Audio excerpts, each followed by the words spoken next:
Қазақстан орыс тілін жою жөнінде шешім қабылдаса, 5 ықтимал салдар. Ұлттық идентика ілгерілейді. Орыс тілін жою арқылы Қазақстан өзінің ұлттық идентикасы мен тілін дамытады. Бұл қазақтар арасында мақтаныш пен бірлік сезімін күшейтуге, сондай-ақ елдің мәдени мұрасын көбірек бағалауға әкеледі. Экономикалық мүмкіндіктер кеңейеді. Қазақ тілін қолдануды көтермелеу арқылы ел көбірек инвестициялар тарталады. Және көбірек экономикалық мүмкіндіктер жасайды. Өйткені инвесторлар мен кәсіпорындар елді өзінің ұлттық ерекшелігімен тығыз байланысты деп санайды. Білім сапасы жақсарады. Қазақ тілін дамытуға назар аудара отырып, ел өзінің білім беру жүйесін жетілдіреді, және оқушыларға тілді үйренуге, және жетістікке жетуге жақсы мүмкіндіктер береді.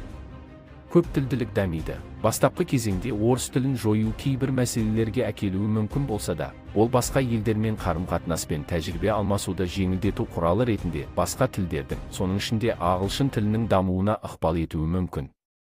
Халықаралық форумдарда келісті көрінеміз. Қазақ тілін қолдануды көтермелей отырып, ел халықаралық форумдарда анағұрлым күшті дауысқа ие болады, және өз мүдделері мен перспективаларын бүкіл әлемге жақсырақ көрсетеді.